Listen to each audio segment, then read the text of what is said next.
Hi, and good evening, everyone. My name is Pranav Anand.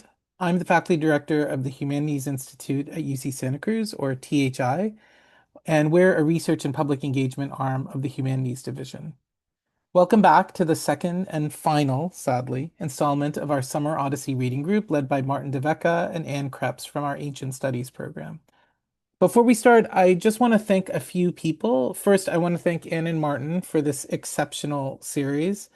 And then second to Laura Martin, who's our Deep Read faculty and program manager, and Irina Polic, who's the founding director of our Deep Read. I want to thank them for starting us on this voyage.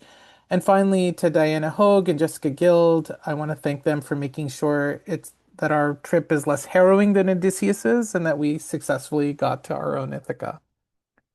Tonight's session will run a bit longer than last week, and we'll divide our work into two parts. So first, Martin will talk about books 10 through 17. So we're sort of cutting ourselves in half. And then Anne will lead about 15 minutes of Q&A.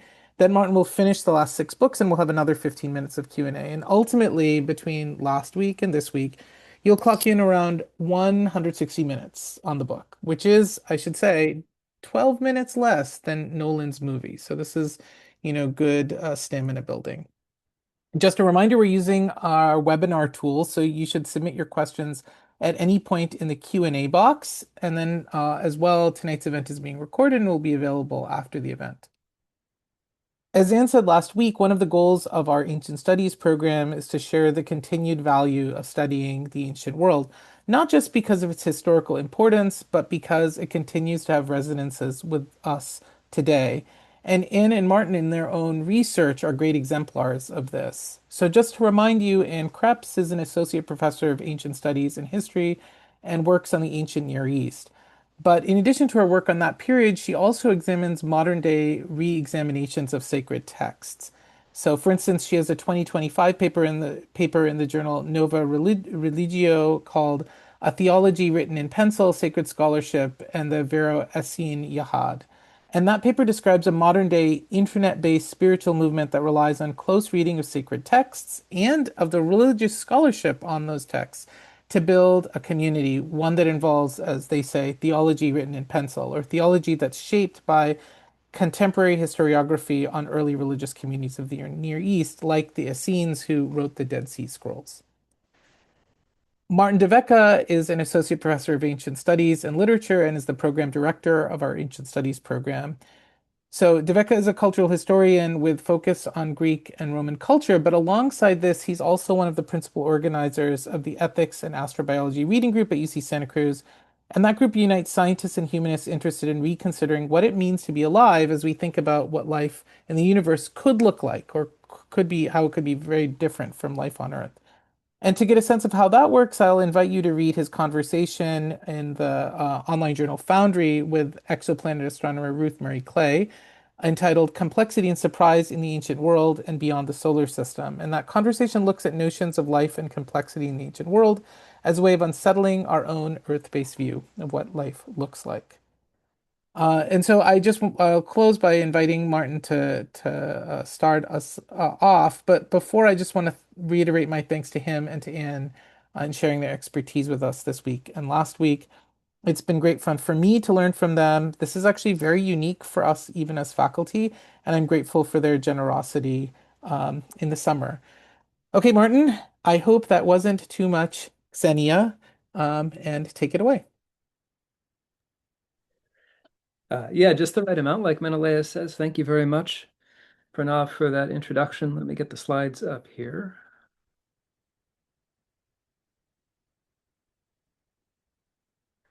There we go. That's a slide. Um, I wanted to start today's session by talking a bit about books 11 and 12 because they got short shrift last time, but also because they're really important as a narrative hinge in the way that the Odyssey is put together.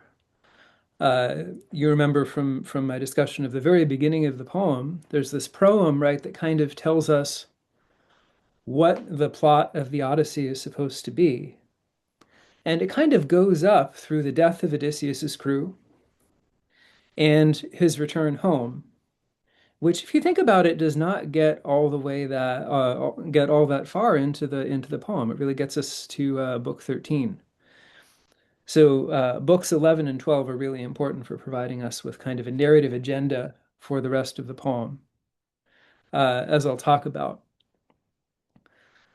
Uh, Book 11 also is really a great example of the way that Odysseus shapes his storytelling to his audience, who remember are Arete and Alcinous and the other nobles of Phaeacia, these people that he really needs, A, Xenia in the sense of a ride home, and B, uh, um, that they will not hold him in Phaeacia longer than he wants to be held. Like he's encountered excessive friendliness from people like Circe, from people like Calypso, who've held on to him for a year or so, and he's trying not to have that happen again. So there's this delicate balance that he's walking, and that really shapes the story that he's telling in Book 11, which, by the way, is also supposed to help confirm for this audience that he's talking to that he is, in fact, Odysseus, who he says he is.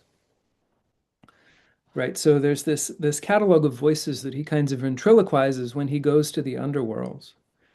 Um, First comes this guy Elpenor, um, who got drunk and fell off of Circe's roof, right? And he goes out of his way to say basically it's not your fault, Odysseus.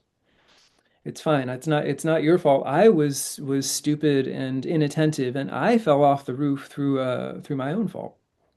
It's kind of a miniature paradigm for the thing that happens with all of Odysseus's crew, right? They all Odysseus wants us to think die for their own foolishness because of their own mistake. Next comes Anticlea, Odysseus's mother, who died of heartache because he's not back yet. And what message is that supposed to transmit to the Phaeacians? It's like it is really important for this person to get home. Um, of course, between when Anticlea steps onto the stage and when she actually talks, there's this scene with Tiresias, um, which is really important exactly for this agenda setting thing. I'm going to talk about that more in a minute, but I want to talk about first the other voices that get ventriloquized from the underworld. Uh, there's this long catalog of women who have sexual relations with gods and give birth to demigods. It's interesting that Odysseus chooses to talk about the women first, before he talks about the heroes of the Iliad, people like Agamemnon, Achilles, and Ajax. But it makes sense if you remember that Athena told him that you really need to appeal to Arete, the queen of Phaeacia. Alcinous is just kind of there on the side. So Odysseus knows his audience and he's shaping his speech to appeal to his audience. Of course, the audience does sort of step in, and Alcinous says, well, I'd really like it if you'd tell a bit about these heroes of the Iliad. The implication there, I think, being that the real Odysseus would be able to do a good impression of Agamemnon and Achilles and Ajax because he actually knew them in person. And so that's exactly what Odysseus then proceeds to do. Um, Ventriloquizing Achilles in, I think, what people have found to be a pretty effective way, where Achilles is saying, well, um, I would rather be a day laborer on Earth than rule over the underworld. Um, Now, this plays against something very famous that Achilles says in the Iliad, which is that he says, I know that I am going to die young if I stay at Troy, but for me, the most important thing is kleos aphthaton, and I don't care if I die. Kleos aphthaton, undying glory. It's an important term in the second half of the Odyssey, too. It's one we're going to come back to. It's a notion of kleos. So, of course, Achilles is talking a big game when he's alive, but then as soon as he dies and goes into the underworld, the Odyssey says, well, his tune changes. And that interplay between The Odyssey portrait of Achilles and the Achilles that his audience is going to know from the Iliad, this earlier poem, is a way of confirming that Odysseus does, in fact, know what he's talking about. He knows who this guy Achilles is. Although, of course, the best ventriloquized speech of anyone in the underworld is a speech in which the guy doesn't say anything at all, right? And that is Ajax, who, when Achilles addresses him, when Achilles apologizes, says, "Please, Ajax, son of mighty Telamon, can you not set aside your rage at me about those cursed arms, not even now in death?" This is around line 555 in Book 11. Ajax doesn't say anything. Ajax turns and walks away. Um, Now, fans of the epic cycle and the various myths of Troy may know the Odysseus and Ajax, although they are represented as buddies in the Iliad, had a rather bad falling out. A fight about who would have the right to carry away the weapons of Achilles once Achilles had died. Which of them would prove to be the best of the Achaeans? And the way that this story is narrated in other sources, there's no Homeric version, has Ajax saying very straightforwardly, well, I'm like the next best fighter after Achilles, obviously. And Odysseus saying, well, but I am a very shrewd and clever guy. And then Odysseus giving a very rhetorically effective speech that convinces the Greeks to give him the arms and armor of Achilles, even though he is not the best of the Achaeans by the standards the Ajax counts by anyway. Now that story has a lot to do with the legend of Odysseus the was in circulation before the Odyssey was composed, which makes Odysseus out to be a sneak and a liar and rather weaselly. Um, and Odysseus is gesturing at that legend here, saying, "I acknowledge that that's the person that I am," without necessarily going into a lot of embarrassing detail. And at the same time showing that Ajax is very stubborn in his rage, even beyond the doors of death. So it's a very clever way of representing of Odysseus representing himself as somebody who knows the stories of the Trojan War, at the same time kind of telling them from his own point of view, a way of confirming his own identity. Now that all goes by the wayside. Of course, the main reason he goes to the underworld in the first place is, again, to get this prophecy from Tiresias, a famous Greek seer, um, who spent some time as a man, spent some time as a woman in life, was a blind teller of the future, and according to some Greek sources, died of an ice cream headache after drinking water that was just too cold. So I guess he couldn't really foresee his own future. But, Odysseus is going down there to get from Tiresias a plan for what to do next, a prophecy about what's going to happen to him next. And so, in a lot of ways, this prophecy is pretty nice, right? It says, well, you're going to have to do penance to Poseidon. You're going to have to go around with your oar until somebody mistakes it for a winnowing fan, somebody who's never even heard of the ocean. What is an ocean? And then you can do some sacrifices to Poseidon. You guys will be all good, and you can go home for good. But after that, Tiresias seems to be saying, well, you're going to have a pleasant death, far from the sea, mild death, surrounded by friends and family. Now, I will tell you, and some of you may know this, the Greek oracles tend to speak in ambivalent, amphibolious language that can have two meanings. One meaning that may be obvious, that the person who hears the oracle wants to take out of it, and another meaning that's a little more enigmatic, but turns out to be the truth of the oracle. And indeed, that is true of Tiresias's prophecy in a way that I will explain when we get to the end of the poem, at a point when I will sort of talk about how this is really a never-ending story. The end of the Odyssey is not the end of the story. But for now, there is this forward-looking um, prophecy that Odysseus has to follow. More instructions, more details will be given by Athena later on in the second half of the poem. So that seems like, well, it's doing the same thing that the poem did in the middle of the poem.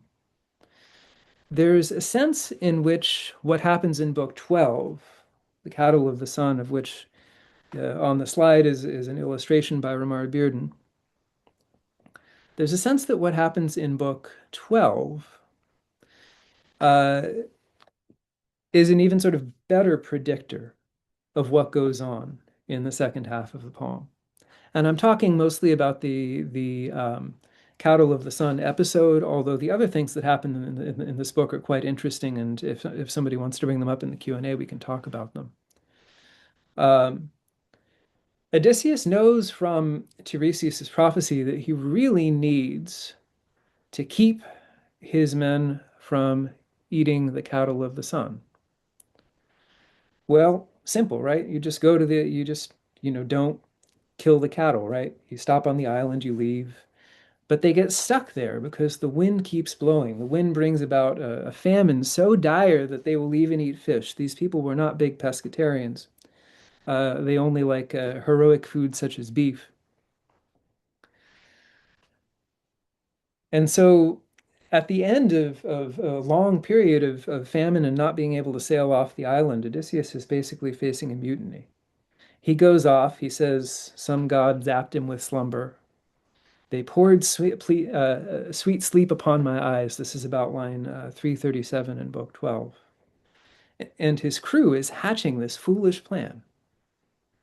Well, why is it a foolish plan? First of all, because it breaks the one rule that they had to follow, which is not eat the cattle of the sun. But perhaps also for another reason. What is the plan that he makes? Let us poach the finest of these cattle and sacrifice them to the deathless gods. If we get home to Ithaca at once, we will construct a temple of the sun god with treasure in it. So what Eurylochus seems to be saying is, well, maybe we can placate the sun god by sacrificing his own cattle to him. It's like, on the one hand, sacrifice is a ritual. The gods are supposed to like it. But on the other hand, sacrifice is supposed to be a form of giving to the gods. If you're giving the gods stuff that they already have, if you're stealing their stuff and sacrificing it and then eating it, are you really giving a gift? The form of sacrifice that Eurylochus is proposing here is what is foolish. The thing that brings about this absolute disaster. And that does in fact happen, right? They sacrifice the cattle, the meats, the skins are all crawling around, the cows are sort of zombie cows, and their ship does end up being wrecked because the sacrifice they make is based on a theft rather than a gift. Of course, that makes you wonder, where else is this happening? And of course, one place that it's happening is on Ithaca, right?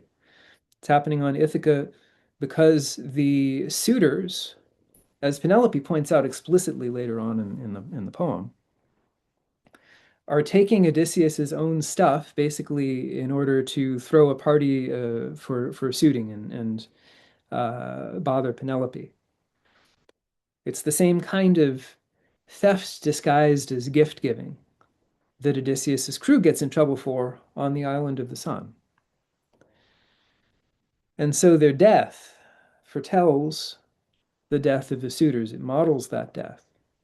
There are a lot of verbal reminiscences, these are easier to see in the Greek, between Odysseus's crew and the suitors in Ithaca. They make the same kind of mistakes, they screw up the same kind of thing, and they die for similar reasons.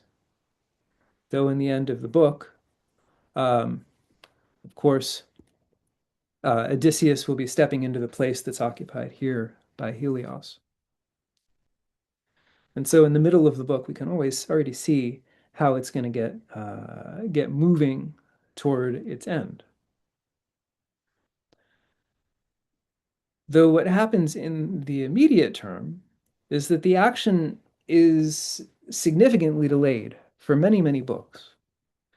Um, I think people sometimes regard these as the books of the poem where nothing happens. I don't think that's true. I think they're some of the most interesting books of the poem because they take place in a kind of domestic realism sphere, which is very different than what we've been dealing with in the poem so far. Households where people are doing regular, ordinary things like raising pigs, cooking food, um, grinding flour, eating. Uh, Now we know, remember, from the first time we met Odysseus, that he's fine doing all that stuff. He's not afraid to get his hands dirty. Because we met him, he was making a boat with his bare hands. He's not just a fantasy hero, he also does normal stuff too. But these last few books are almost all people doing normal things. And Odysseus trying to make his way among these people and suss out the situation in which he has become involved. So what happens kind of straightforwardly is that the Phaeacians do run him home, right? They run him home. They face the consequences for it. Um, and part of the reward they get for taking Odysseus home is to be cursed by Odysseus, right?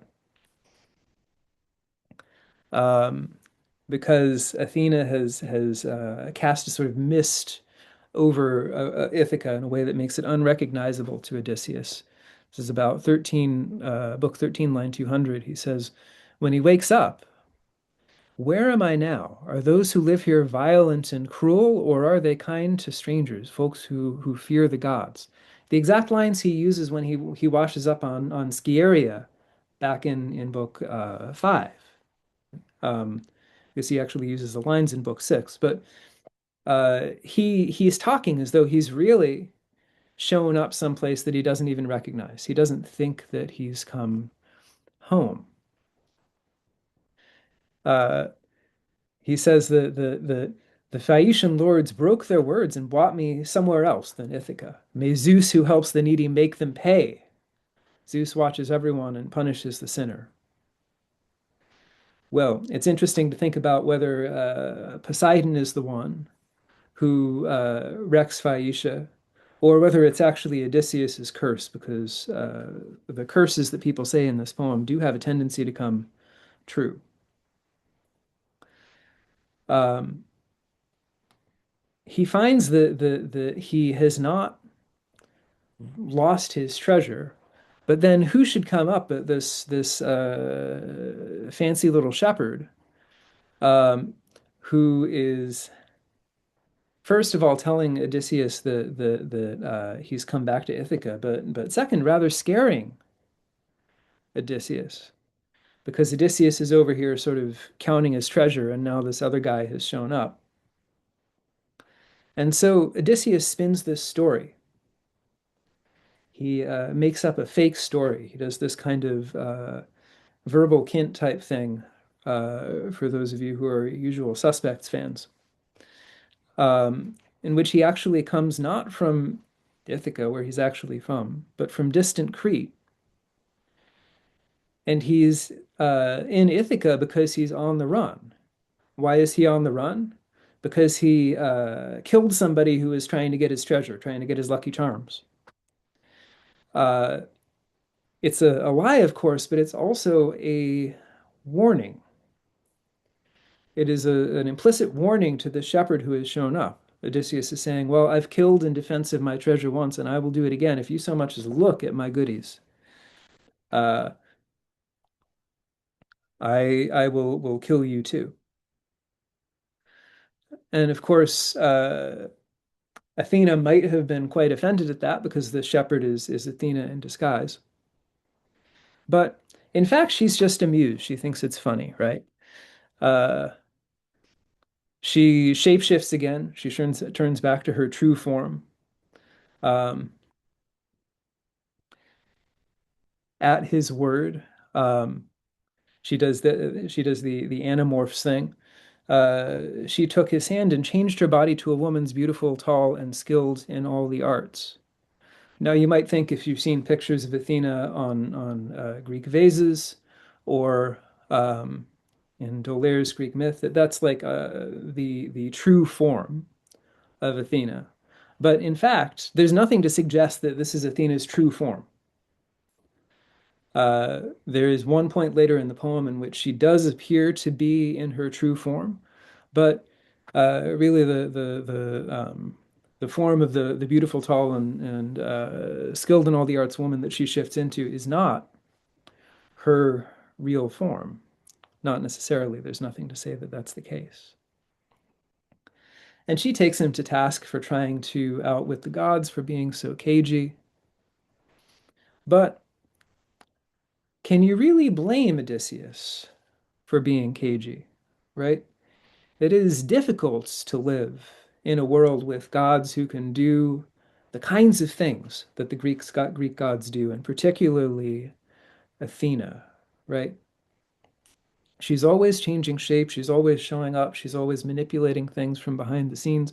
We've seen earlier in this book that she was the one who made it impossible for Odysseus to recognize Ithaca for the place that it was. It's a very difficult kind of world to live in. And Odysseus, in fact, does not trust Athena. She really has brought him home. He continues to distrust her because, well, she made the place change its appearance for him once. She might be changing its appearance for him again. It is entirely possible that the gods are playing a prank, which not everybody in the poem is aware of. I'll tell you that two people who are super anxious about this are Odysseus, as we've seen, and Penelope, as you remember from the end of the poem. She's also very anxious about this. But so Odysseus is home. He's home.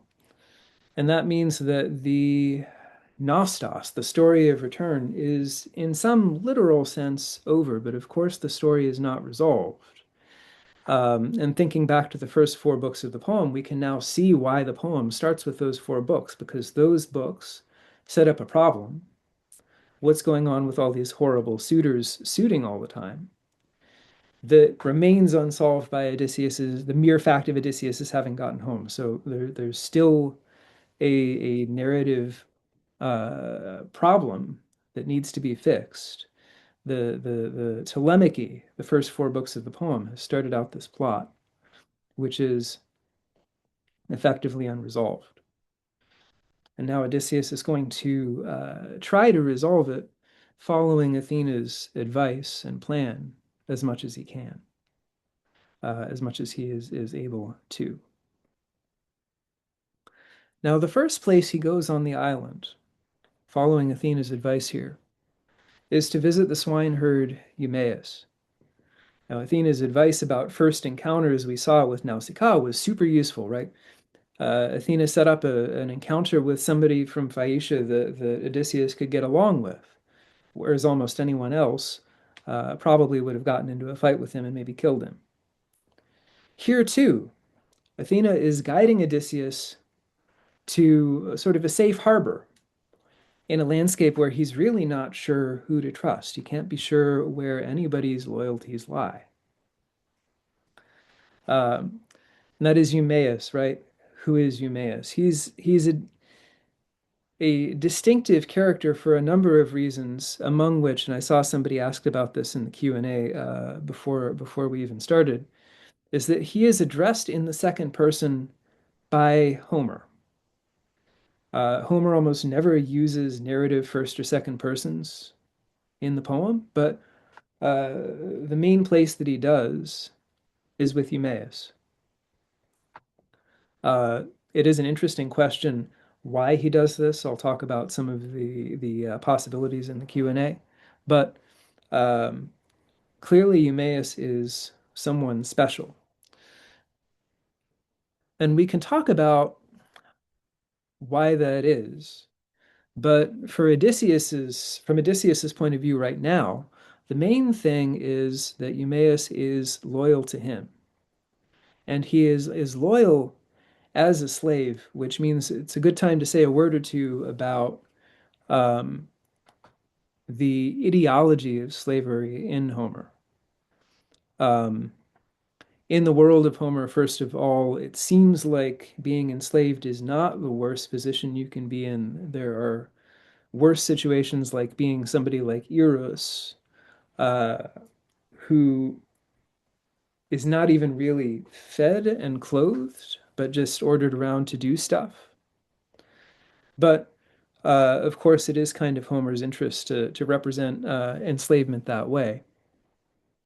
And there are sort of similarly ideological features to the way that Eumaeus is represented as well. And when he talks about Odysseus in book 14, you can sort of see that coming through, starting at about line 61. He says about Odysseus, not knowing that he's talking to Odysseus. Odysseus, by the way, is kind of doing throughout these next few books the same thing that he was doing when he was tied to the mast with the sirens, right? He is putting himself in a position to hear himself talked about as though he is not there by using the tactics of disguise. So Eumaeus says, my real lord is kept from home by gods. He would have taken care of me and given what kindly owners give to loyal slaves, a house with land and a wife whom many men would want as recompense for years of labor which gods have blessed and made to prosper. Master would have been good to me if he had stayed here till old age. There is an expectation that Eumaeus has that he's in a kind of relationship of equal exchange almost with Odysseus. Um, and a relationship that is almost a family relationship, right? He says later on in book 14 that Odysseus is dearer to him than his actual father. Um, what is happening here is that Eumaeus and many of the enslaved people in the Odyssey seem to have undergone something sort of called social death. It's a term uh, introduced by the sociologist Orlando Patterson to talk about a common social feature of slave societies. That is, that enslaved people are separated from their natal bonds, from their friends and family, and forced to accept a subservient position in the family in which they're located. Right, and that's exactly what's happening with Eumaeus, and he identifies with it to an extraordinary extent in Book 14 and elsewhere. Now, this is exactly what Odysseus wants to hear, right? And you can see why his disguise is so useful for his being able to hear and believe these things. Because what if Odysseus were not in disguise? Well, then he might think, Eumaeus is just telling me what he wants to hear because he's afraid of me. Enslaved people in the Odyssey are subject to a lot of arbitrary violence. Think, just to take an example that's not revenge, think about the way that Odysseus strangles Eurycleia uh, when she figures out who he is. So if Eumaeus knew that Odysseus was Odysseus, of course he'd be saying all this stuff in order to please Odysseus and avoid getting attacked. But since he doesn't know that it's Odysseus, Odysseus in disguise can take his word for it, can believe him. So that's one sort of general pattern of use to which Odysseus is going to put his disguise over these next few books. He's going to use it to hear what people really think about him and what they're really up to, what they're doing when they're not afraid of the violence the master can inflict on slaves. The other thing that he's going to be doing is asking questions. It's this great Greek verb, poudenthanomai, which means find out by asking, investigate, but find out by asking. Odysseus is going to be asking various questions and setting various lures, as he does with this second Cretan lie that he spins out starting at about line 191 in book 14 for Eumaeus this time. Um, Among the features of this story that you can tell are targeted towards Eumaeus is the fact that Odysseus says, well, I am actually um, of slave birth as well. I share a status with you. And yet I am a good dude, and so you can also be a good dude. Um, of course, the hook from Eumaeus's point of view is that this story includes Odysseus saying that he's met Odysseus and that he's seen Odysseus. And so he wants to see how Eumaeus reacts to this. And Eumaeus reacts very skeptically, as everyone is skeptical. Eumaeus says, well, I'm sure that some kind of critter has eaten the corpse of my former master. This is very useful information for Odysseus to know. Even the people that are loyal to him in Ithaca don't believe that he's alive. So what does that mean? It means he can't just pull off his disguise and be like, hey, I was gone for 20 years, but now I'm back. Because everybody thinks that he's dead, and everybody's going to think that he is faking it, that he is somebody disguised as Odysseus. So something interesting starts to happen, which is in a way an interruption of all this, but in a way a continuation, which is in book 15, the story of Telemachus and the story of Odysseus start to fuse, start to join. And this narrative join is extremely difficult to carry out.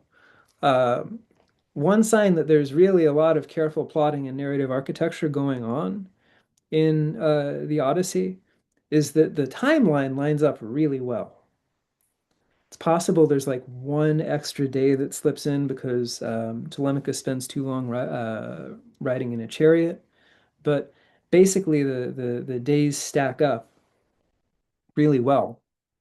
The timeline all works out. But even if you've got these parallel timelines that are converging, you still have to make them narratively converge. And Athena's taking a hand in this too, right? Um, she is um, she takes on the job of getting Telemachus home. And how she does this is not how you might expect. She doesn't say, hey, I found your dad. She says, I think your mother might be trying to marry someone. You know how mothers are when they marry someone else, they just forget their first children. So you'd better get back home and make sure that your property doesn't just get taken by whoever your mother is marrying. It's this pervasive anxiety about a kind of Clytemnestra-like woman um, doing things that subvert the position of her husband and son. And that is how Athena really lights a fire under Telemachus's shoe and gets him to go home. Of course, he is not able to go home as fast as he might like because he has to stay around and get treats. He has to stay around and get the part of Xenia that is valuable. It's these various gifts and treasures that Menelaus and also Helen want to give him. Um, this is important because Telemachus is now entering into a circuit of exchanging fancy gifts, which is basically equivalent to being a nobleman, right? So he is in a way coming of age by receiving this treasure, because now he'll have treasure that he can give to the next person that visits him in Ithaca, and so the circuit can continue. He's able to participate in this network of elite guest friendship. Uh, Now, these objects are fancy, and they're fancy because they have histories. These elite luxury gifts have individual identities, have histories that involve their prior owners. And that's what makes these gifts really valuable. Not just that they're fancy, but they're old and that they're storied. I have a lot more to say about that when we get to Odysseus's bow in book 19 and 20 and 21, because that is exactly one of these gifts, and there's a very interesting story attached to it. And then Helen also gives him a gift, which is nice. I have to say that Emily Wilson overtranslates a little bit here when she says, Helen's lovely cheeks flushed as she moved in close. It's actually, Helen is just called Kalipareos, beautiful cheeked, and that's an epithet that's associated with her fairly frequently in the Iliad and elsewhere in the Odyssey. It's used of Melantho, who is characterized by being shameless and probably unable to blush. So I don't think that it's right to translate that as flushing or blushing, as Emily Wilson does here.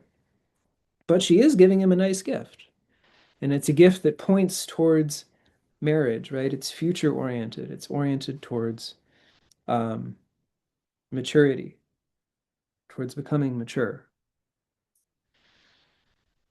Now, I say that this question of getting Telemachus home is also related to the question of getting Odysseus recognized, because Telemachus is the one person who knows that Odysseus is still alive, right, in Ithaca. He's found this out from Menelaus that Odysseus is still alive. So, unlike Eumaeus, unlike everyone else on the island, he's actually out there looking for Odysseus. And so, when he gets home, he is not totally surprised, he's fairly surprised to um, to finally recognize Odysseus. It is not a straightforward recognition scene where people are just like, oh, where Telemachus is just like, oh, that guy has the face of Odysseus, because it doesn't necessarily seem that facial features were super important in recognition scenes, the way that recognition was written about in archaic Greek literature. Um, Facial individuality, likewise, is not strongly represented in archaic Greek sculpture.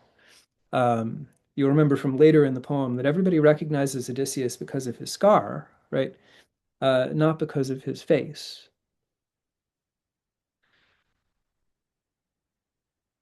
Now, uh, Telemachus and Odysseus have their stories fuse through a really interesting interplay of narrative focalization. First, it's the story is being told from Telemachus's point of view, then it's being told from Odysseus's point of view, and then this oscillation gets to be like within every 10 lines right before the stories actually fuse. This is interesting to read for. I don't think I have time to go into a lot of detail about it right now, but I do want to talk about the recognition scene a little bit. Um, this is a scene that starts at about line 190 in book 16. Um,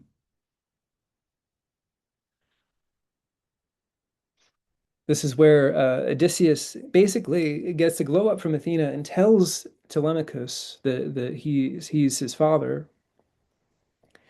Um, and they kiss and cry, and tears pour down their cheeks. Now, Telemachus is also one of these people who's kind of tuned in to the way the gods are always deceiving people. And so he's a little skeptical about Odysseus being who he says he is.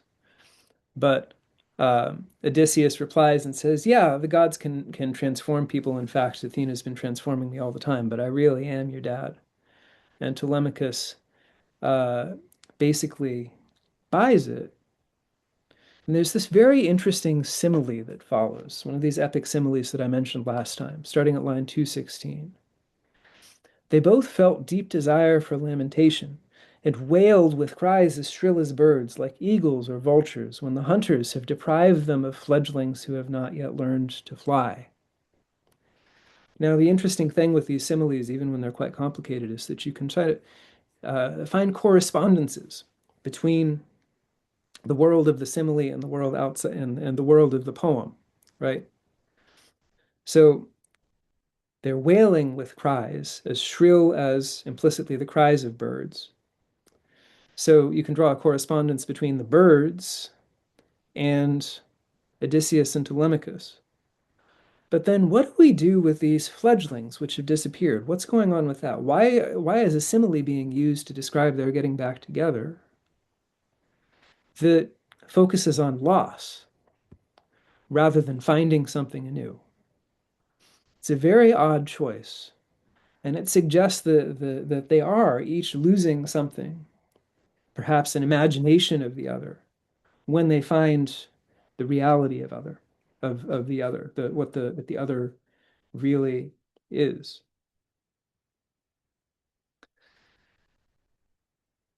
Now, Telemachus then is sort of signed on to Odysseus's plan, right?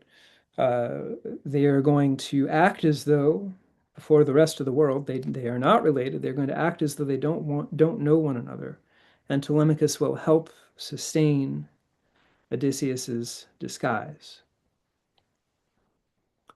Now that means that Telemachus is going to go into town separately, and Odysseus will go into town separately. Another echo of the scene on Phaeacia. Actually, the first time we saw Odysseus navigating a very difficult social situation, Nausicaa went in first, then Odysseus went in separately. Same thing is happening here. But that means that Odysseus is sticking with Eumaeus and going with Eumaeus into town, going to, uh, I say town, but what that really means is the household and the palace of Odysseus, his own house, his own palace, which he's entering as a stranger, as someone in disguise. Now they meet a kind of unpleasant dude along the way, and this shows what could have happened if Odysseus had just gone sort of wandering around and trying to meet people without getting some advice from Athena, without getting any help from Athena first. What if Odysseus had run into Melanthus first? He probably would just have gotten cudgeled and robbed. Because Melanthus is this goat herd, the son of Dolius, who Eumaeus and Odysseus meet um, at a nymphaeum, at a little grove. And Melanthus comes on quite strong. He says, "One scoundrel leads another. Makes sense. Gods join like things with like. You foul pig man, where are you taking this old swine? A scrounger who will rub on many doors, demanding scraps, not gifts for warriors."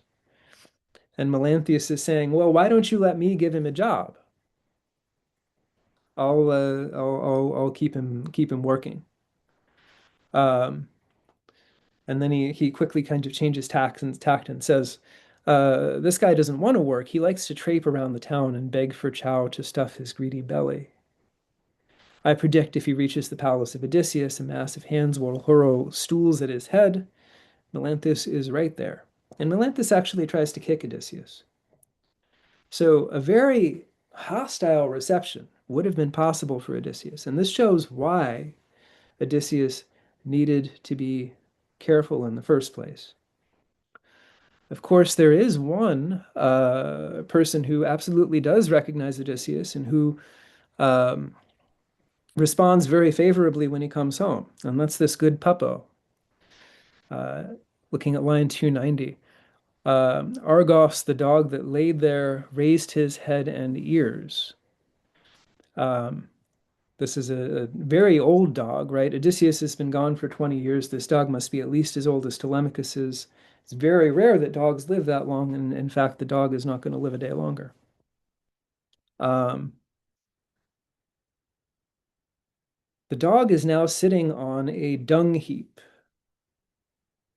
Uh, there are not very many dung heaps mentioned in the Odyssey, but people did have to do something with their dung, and people did make use of it as a fertilizer back in those days. We'll plant a little seed of something here by mentioning that the only other place that there is dung mentioned in the Odyssey is in the cave of the Cyclops. It's here in the cave of the Cyclops.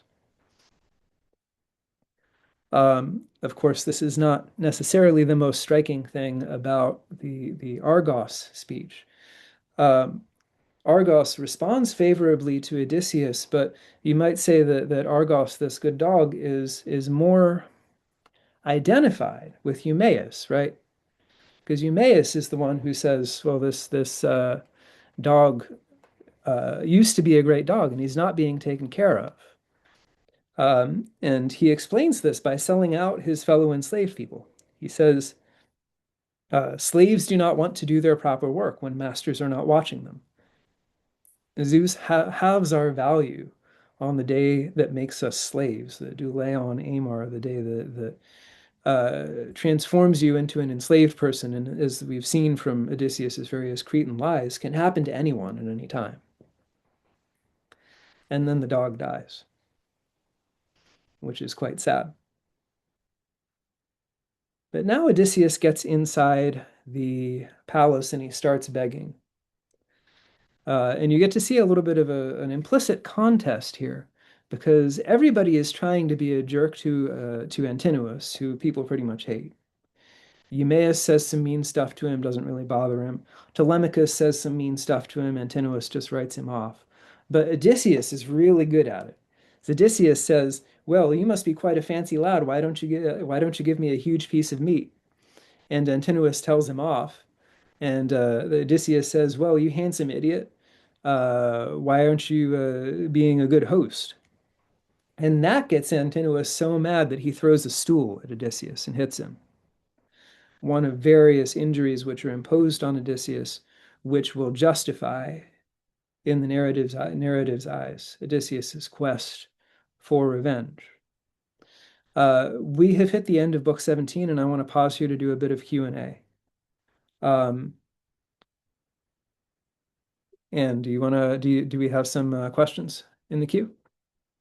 Hi, yeah, we have some wonderful questions.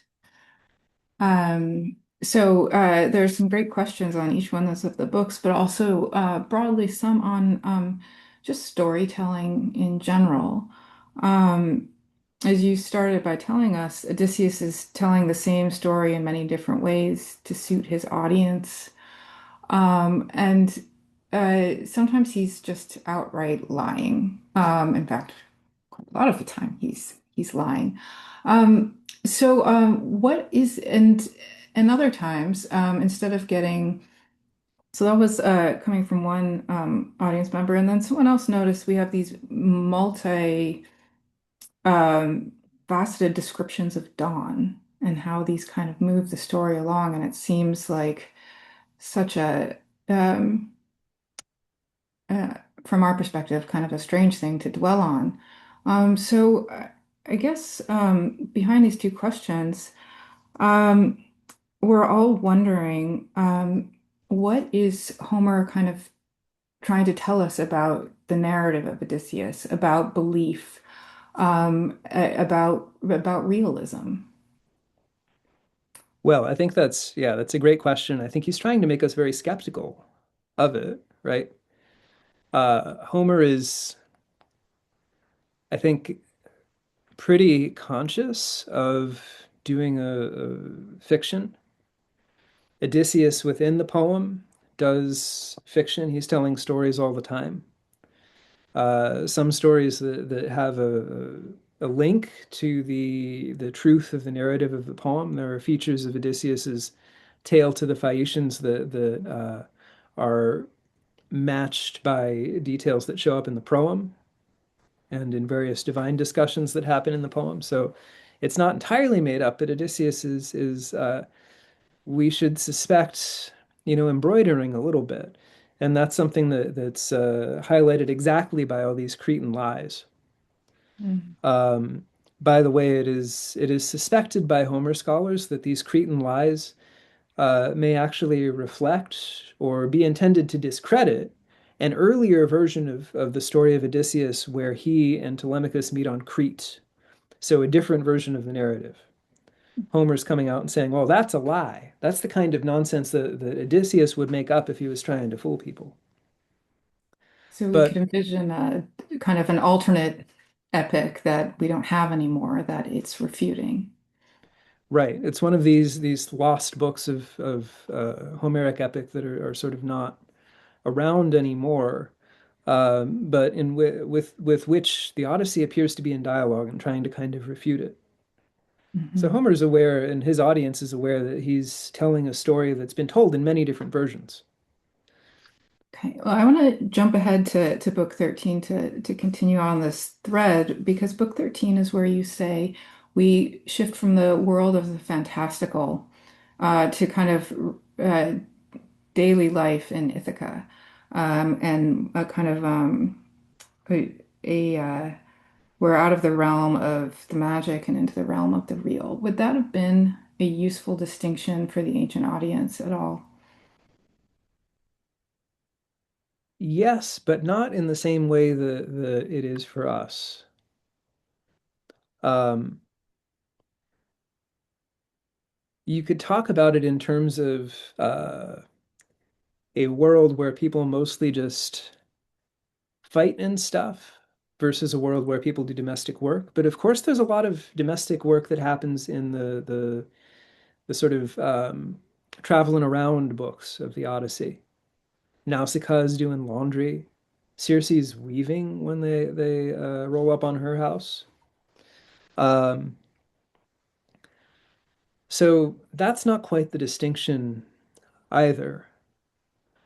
But what you do start to see in these books that you didn't see in the Wanderings in books like 5 through 12, let's say, are people of different social status, different standing. Day laborers, enslaved people, beggars. So it's a more realistic picture, I guess, because it's a more realistic kind of social picture, right? It presents us with a real society with different people who have sort of social roles. I mean, real is a stretch, but more thought out rather than the idealized everyone's a nobleman world of Phaeacia or the strange egalitarianism of Odysseus's boat.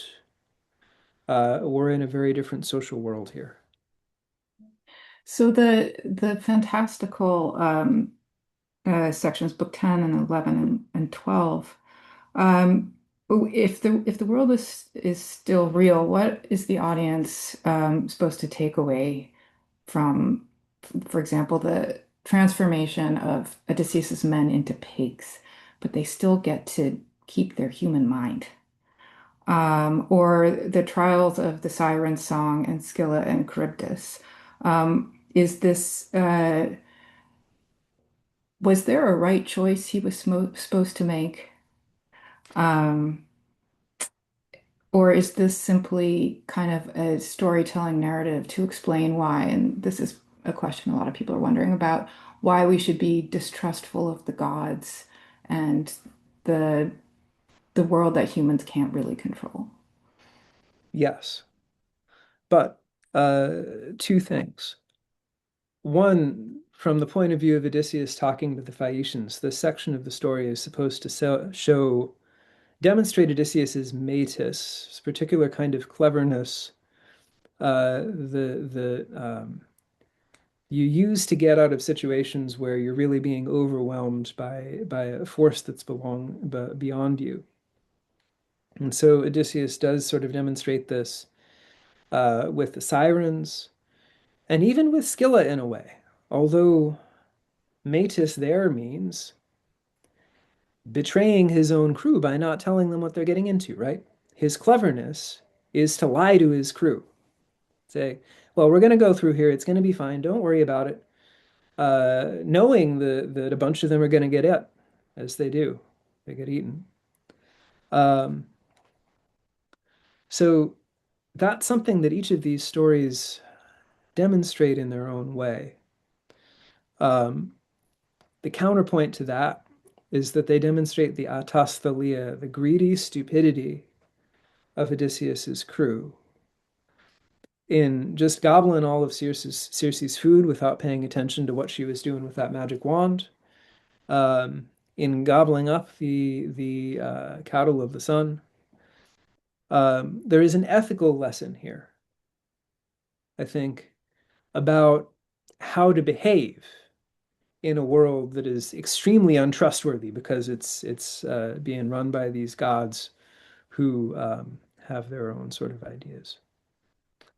So, Um, oh, go on. you can behave in a clever way, or you can be greedy and stupid and die. So, a lot of us are wondering about Odysseus being the biggest liar before Herodotus came around. Um, what we are perceiving as lies, uh, the Homeric world might perceive as metis. Is there a boundary there when metis becomes malicious lying in the poem at all? Yeah, for me, that boundary is what happens in book 24 with Laertes, where Odysseus is lying to his own father just for fun.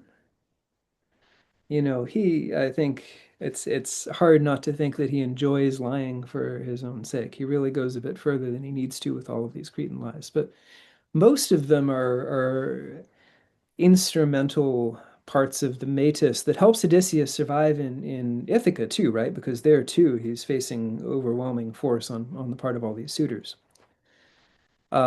But when he lies to Laertes for no reason, um, I have trouble seeing that as a an instrumental lie. Okay. So um, take us. So one of I'll just be honest. Book 11 is my favorite book, and there are a few questions about the gods and reward and punishment. And so in Book 11, Odysseus goes down to the underworld. He's not the only Greek hero to do this. But what's so surprising about the underworld is that there seems to be no suffering and no reward for the dead. Everybody is equal. So Achilles is pretty bummed about the choice he made. But from our perspective, what are we supposed to take away from the Homeric worldview, where the underworld is kind of a boring shadow of real life, if even that? And Well, the dead don't being even know alive what's is great. going on Earth. Yeah.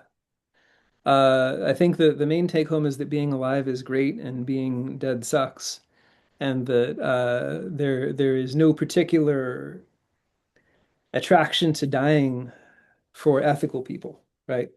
There is one person who gets to go to the Elysian Fields, sorry, two, and that's Helen and Menelaus, right? So the only meaningful distinction once you die is nepotism, right? If you're the daughter of Zeus, you get to go up to the Elysian Fields, and if you are married to the daughter of Zeus, well, that gets you in the door too, right? And this is the Proteus story in book 4. Menelaus mentions that detail. But within the underworld itself, there is no distinction, like you say. No, there is at the end of book 11 the sort of catalog of conventional like Sisyphus, Ixion, people getting punished stuff, but that is suspected of being a later edition, not part of the first um, composition of the Odyssey. Hmm. So it doesn't really fit in the story. It's just sort of stuck in as an afterthought. Okay, well, I'm just going to ask one more question so we can move on. And that, of course, is several people have asked this. Why does Homer break into the second person when talking about Eumaeus? Is he supposed to be kind of a place where Odysseus can see like an alternate way his life could have turned out? Is this a scribal error that became enshrined in the poem or something else? What are the possibilities? I think that it is more likely to be something like the first one, although there is also this kind of linguistic argument, which is the word for a swineherd, which shows up every time the Eumaeus is addressed in the second person, is subaltes.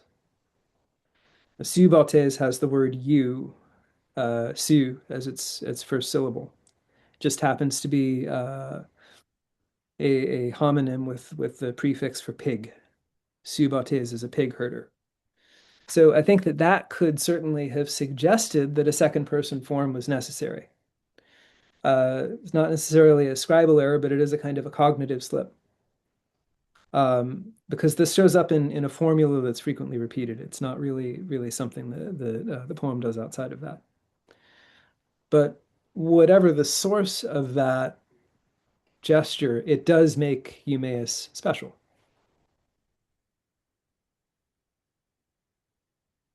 Hey, Okay. well, I'm gonna turn it back to you so we can get through the rest of this book before midnight.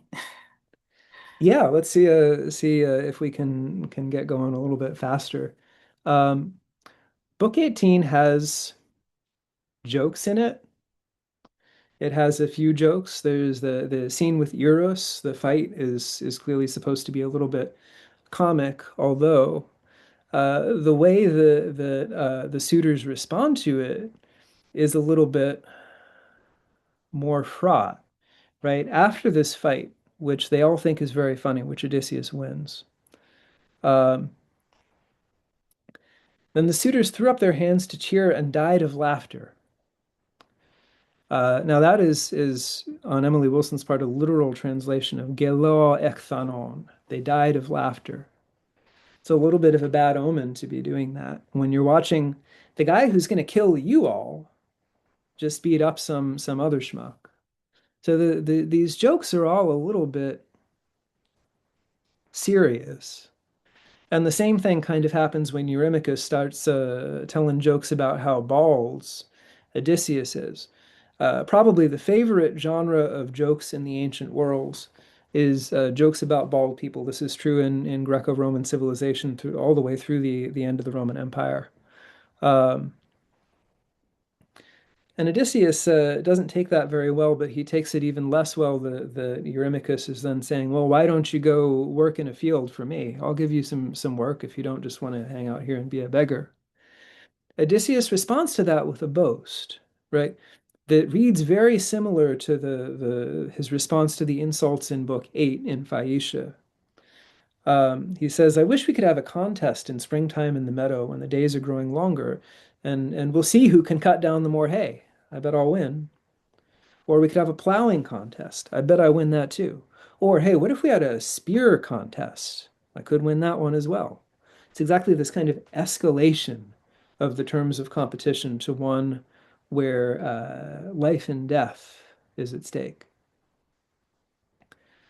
Um, it's not all comedy in this book. There is the tragic case of Amphinomus, who's the least bad of the suitors, who Odysseus wants to save, knows Amphinomus's dad, wants to see if he can somehow get Amphinomus out of the house.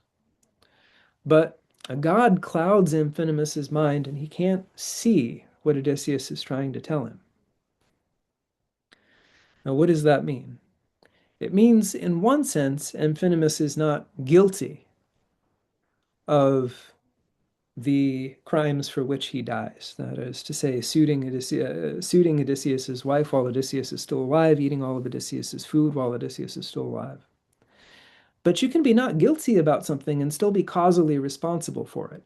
Aitios, right? The Greeks make distinctions about these things.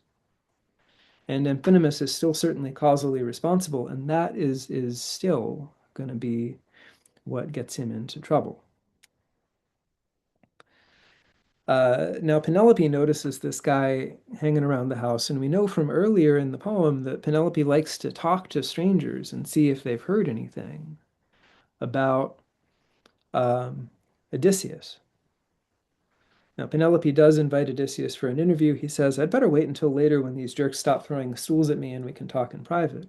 But before then, Penelope comes out and presents herself to the suitor. She does something similar to what Odysseus had done when he caused them to die of laughter. She, with her beauty, causes their knees to buckle under them, lu tol gunata, which is something that happens in the Iliad only to people who are dying. It's another sort of bad omen for the suitors. And then she does something else, which is that she asks for gifts from the suitors, which is something that uh, impresses Odysseus because this suggests to Odysseus that his wife is showing a certain amount of cleverness. Um, Cleverness that demonstrates that she really is um, his wife. Now, after that, this interview between them takes place. It's an interview that's been a long time coming. Um, Sorry about that. My computer seems to be running out of charge pretty fast here. It's an interview that's been a long time coming. And the poem has led us to anticipate. And the really interesting thing about this interview is that for much of that interview, Penelope is basically a blank wall to us. She's opaque. We can't tell what she knows. We can't tell what she wants, right? Now, she says what she wants. What she wants is for Odysseus to come back. But the way we read that is different, depending on whether we think Penelope has recognized Odysseus or not. If she's saying, I want Odysseus to come back, and she knows she's talking to Odysseus, then she means what she says. If she says, I want Odysseus to come back, and she thinks she's talking to some stranger, then she could just be making kind of chit chat. And she could really want to marry one of these horrible suitors. So a lot depends on whether we think Penelope recognizes Odysseus or not, right?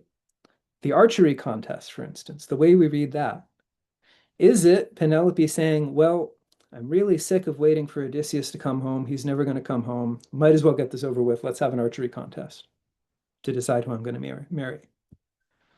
Or is it Penelope saying, hey, Odysseus, I'm going to set up this archery contest, so you'd better stop wearing disguises and screwing around, and you'd better just win this archery contest. I'm giving you a chance to prove that you are who you say you are, and I'm going to give you a chance to get a weapon in your hands to do something about all of these horrible suitors uh, who have been vexing us and eating all of our food.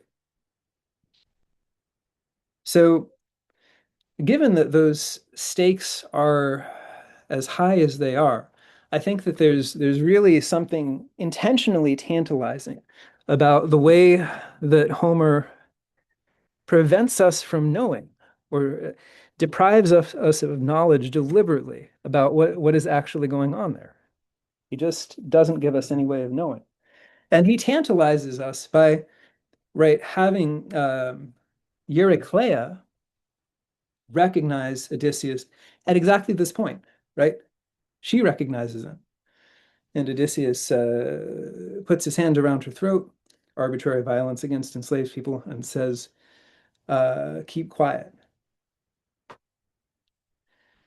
Meanwhile, there's another day of feasting, a horrible feast, a very weird scene with Melantho and the other slave women, which um, deserves more time than I will have to give it, I think.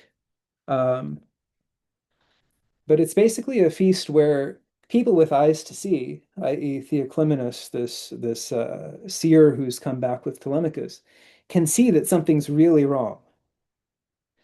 The meat's all cursed, the meat's bleeding, the suitors are laughing in crazy ways. It's dark as night. But the suitors don't realize what's happening, and so they just keep throwing stuff at Odysseus in a way that is going to earn payback from him.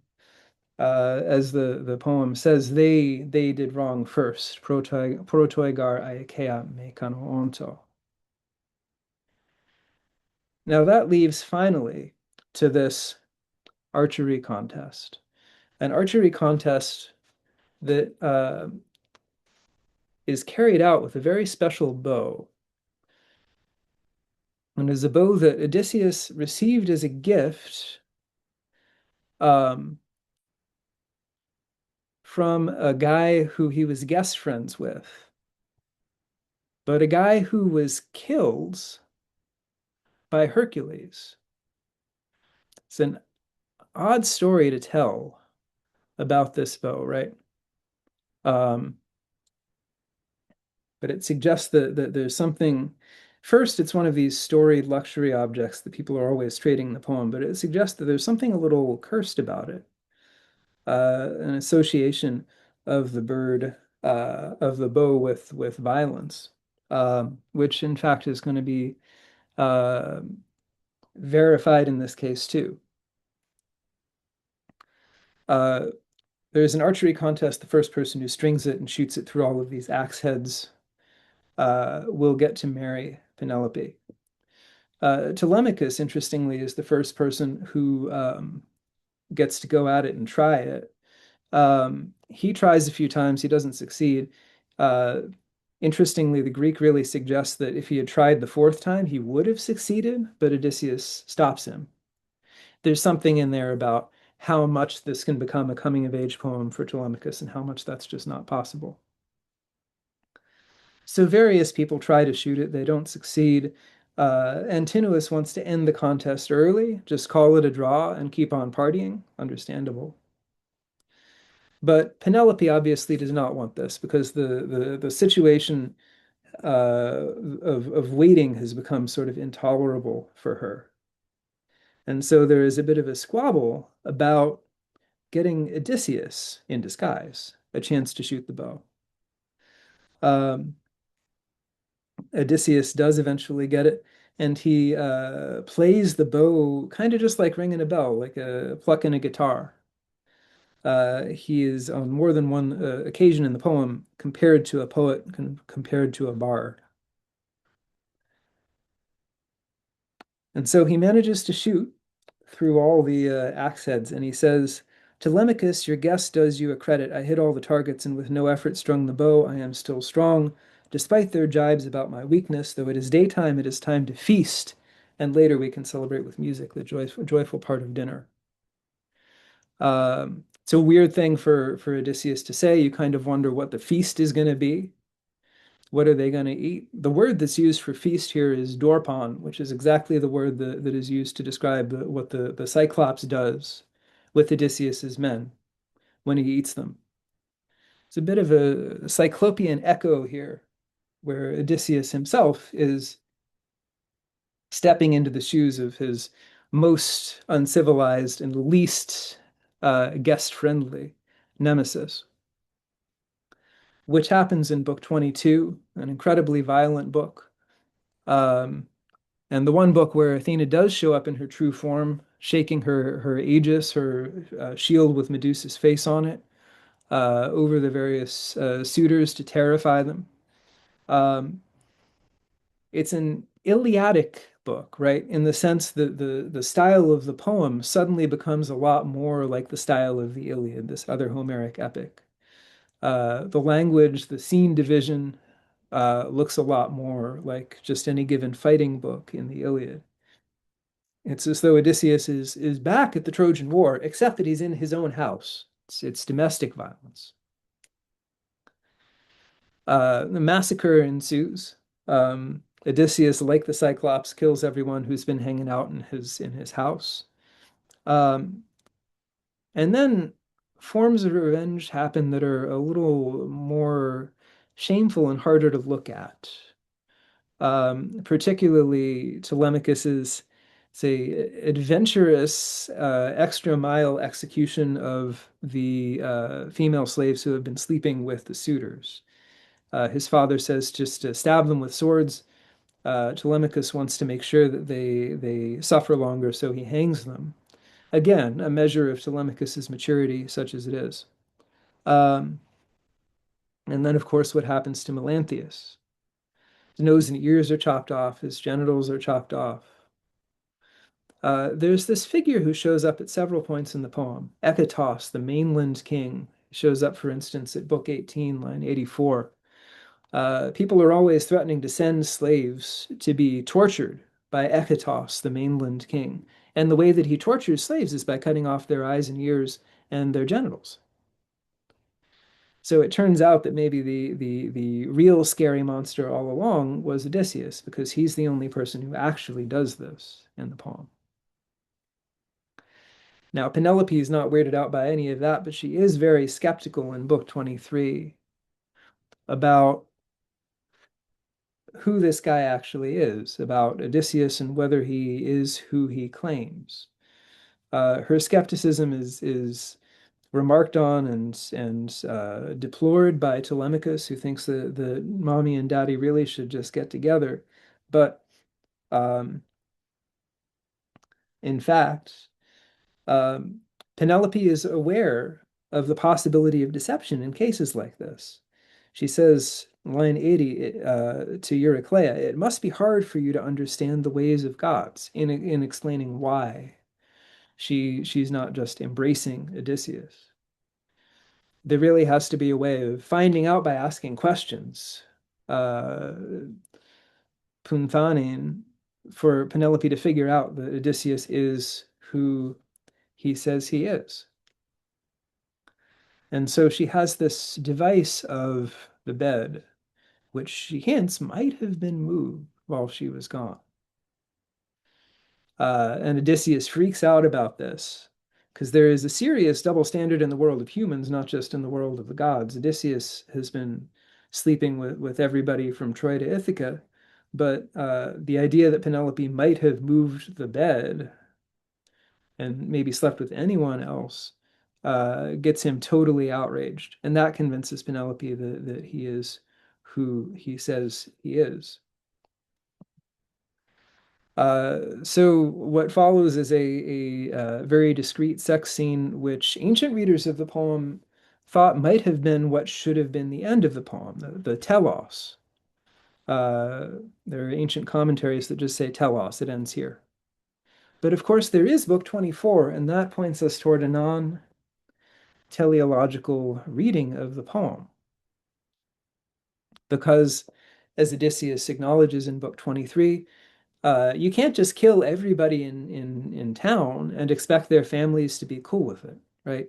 That's 108 people's families who are going to come after you and try to seek revenge. This is how justice happens in archaic Greece, in the world of Homer. You kill somebody, their family comes after you, they kill you, then your family goes after them. It's a feuding logic, and Odysseus has just started what should be the biggest feud since the Trojan War in killing all these people. So that means that the story is not over. It can't end. There is a sort of a resolution that's imposed here where Odysseus and some other people, including Dolius, who is the father of Melantho and Melanthus, both of whom were just killed in gruesome ways in Book 22, fights on Odysseus' side. And there's almost this big war, but Laertes, Odysseus' dad, kills one guy, and then Athena steps in as mentor and says, hey guys, cut it out. And that ends the story. A little bit of a wink from Athena, dressed as mentor. Though, of course, it's not the end of the story, and there was another epic about Odysseus that went on after this. In that epic, he went off to do his thing with the winnowing fan, went to Elis, went to Thesprotis, started a new family there, and then eventually kind of wandered back to Ithaca just to see what was up.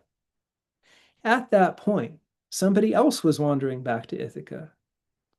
And this is a guy called Telegonus, who is the child of Odysseus and Circe. And he wants to know where his dad is. And he leads an invading army into Ithaca, and he fights with Odysseus and kills Odysseus with his special stingray-tipped spear, sort of Steve Irwin death avant la lettre. And so that is the end of Odysseus. Now, you might be saying, I thought he was going to die a gentle death next to his family. But this is where the prophecy of Tiresias turned out to be ambivalent. because the word that means gentle can also mean extremely painful. The words that mean far from the sea can also mean caused by the sea, pointing toward that stingray-tipped spear. And of course, Odysseus did die surrounded by family because his family killed him. Well, the story just goes on, and it is not a story, as I hope I've suggested with my discussion of these last few books, with clear-cut heroes and villains in the end.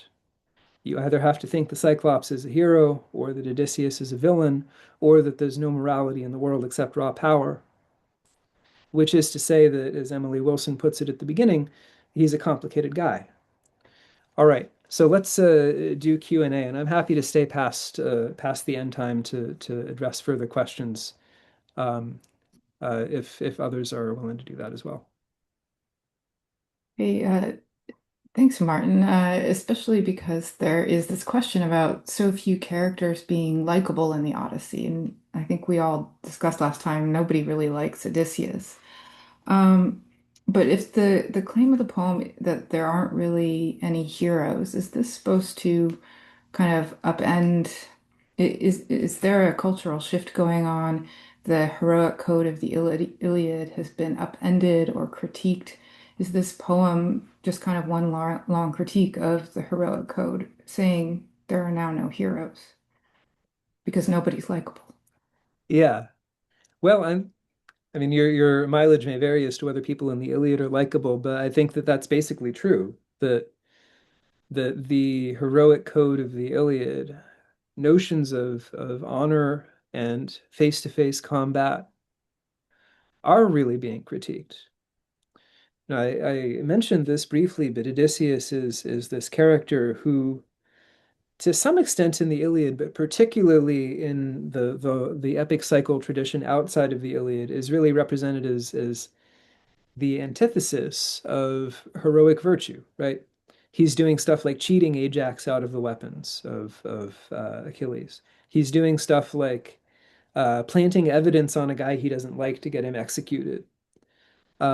He's doing stuff like swindling Philoctetes out of his bow. Long story, but he's always cheating and swindling people, and so he's a weird character to choose as a hero of an epic. And the emphasis on the kind of virtue that Odysseus has, which is the virtue of metis, is very much against, I think, the heroic code of the Iliad, which was all about kleos, which was all about getting kleos forever. So when we see Achilles saying, well, actually, that's not so great. I wish I could have been a little bit smarter and stayed alive in Book 11. That's the poem's way of saying, well, yeah, that whole heroic thing was a lie. The world of Odysseus is a bit closer to the truth. Hmm. Well, let's talk about feasting a little bit.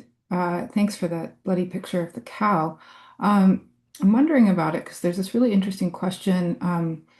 The poem takes place over 27 days, and Mhm. this audience member is wondering, are we supposed to know what season it is? And and I'm wondering if there is a clue to that in the depictions of feasting. Um, uh, which animals are being eaten in which season, for example. And then, especially because you just wrote a book about it, meat seems to, you said it started to bleed and behave very strangely at this feast before Odysseus kills everyone. And the same thing also happens when his men are eating the cattle of the sun. Mhm. So, does this reflect some sort of ancient magic divination practice? Or something about it's portend something. And also the cattle of the sun, the fact that the men could slaughter them. What feast, what season are we in? It's hard to tell when we're not in Ithaca, what season that we're in, because, for instance, Phaeacia Scheria has the same weather all year round. That's one of the sort of utopian golden age things about the island. Hmm. But um, I suspect we're in the zone of kind of winter, fall. when we're back in Ithaca, both because it's super cold all the time and because the days seem to be quite short and the nights are long. But I wouldn't swear to that. There are not a lot of clear indications about seasonality. Um, as to the critters, the way that I understand those passages is that they are, first of all, suggestive of a sacrifice gone wrong. Basically, every sacrifice is a feast, and every feast is a sacrifice in the Odyssey. That's not 100% true in actual Greek practice, but it's true some of the time. Um, so if the meat that you have sacrificed refuses to die, has this sort of latent animacy, then that means something went really wrong with your sacrifice. The gods rejected it, you screwed up. And the parallel between what the crew of Odysseus do on the island of the sun and what the suitors end up doing on this last feast in Book 20, I think is really pointed. It's one of these things that's supposed to highlight the parallels, mirrorings between Odysseus's crew and the the suitors. Mhm. Uh, so there's this there's a question, and I don't really have a way to integrate it into what you just said, or the last question that I'll have, but it's really intriguing. Those images, statues of Telemachus you put up. Someone observed they kind of look like the Buddha. Can you go back to that slide? Or So yeah, sorry, not actually statues of Telemachus. These are just Kuroi. They're kind of generic statues of young men. oh, I see. Well, why do they look so serene? They're young men. Yeah, I mean, Telemachus is always crying. Um,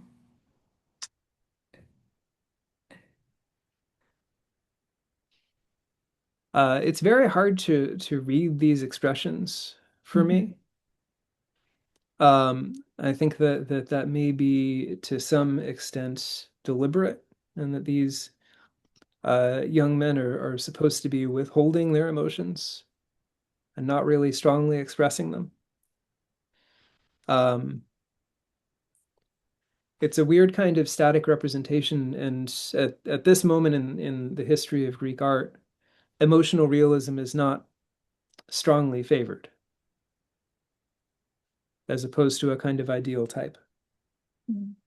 So we have this kind of visual depiction of Sophrosune, the self-restraint in those statues, and the same idea of maybe non-attachment in parallel cultures.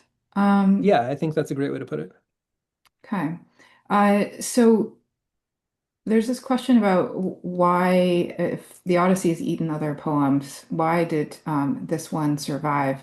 And I'm going to frame this into something that's always vexed me about the Odyssey is that when we first meet Odysseus, he has been trapped on an island with a goddess and forced to have sex with her for almost a decade. And then he gets back to his wife, and they are in this beautiful bed that's made of a living rooted tree.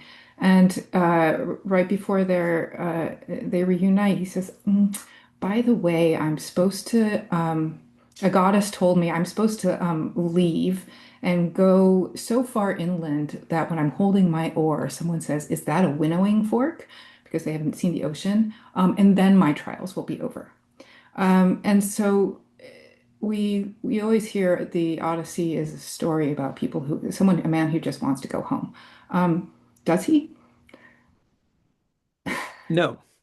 Uh, Basically, no. In the actual story, he's doing more adventures, and no, in the later in the sort of paratextual tradition with the telegony and all these other stories that are told about Odysseus, he seems not to want to go home. So what does he want? Well, uh, you can sort of see that, I think, on the basis of what he gets upset about when he actually is home. He gets upset about slaves who are not loyal to him personally.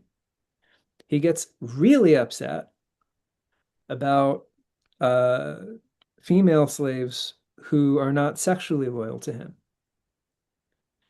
And he gets super upset about the thought that Penelope may not have been loyal to him.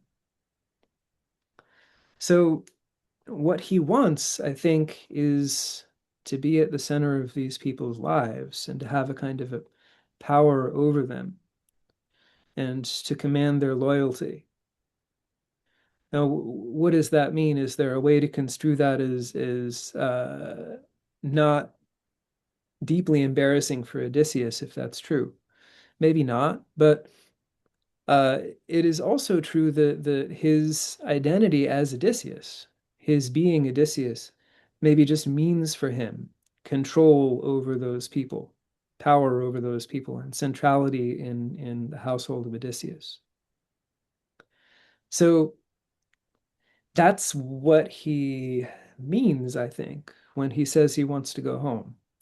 He wants to recover his social position. He wants to have his social position again, and he wants to not to have been forgotten. Um, and that, of course, does not mean that he wants to go home and stay at home forever and actually just enjoy being at home. Just go home and scare them a bit. So if this is the end on this if this is the version that made it, it's a story about a human who doesn't want to be forgotten, which is something that we can all relate to. Well, yeah, opinions vary, but yeah. Um, Maybe. and hopefully our means of not being forgotten are not the same ones that Odysseus employs. Um, Well, thank you. This has been an unforgettable seminar and discussion. So thanks so much for leading us through this second half of the book, and I'm looking forward to the movie. yeah, me too. Thank you everyone for coming. Thanks, Anne, for doing the Q&A. Pranav, thank you for introducing us. Thank you, Diana and Jessica, for making everything work. And I hope to see various of you in the future, maybe even in real life. Bye, everyone. Good night.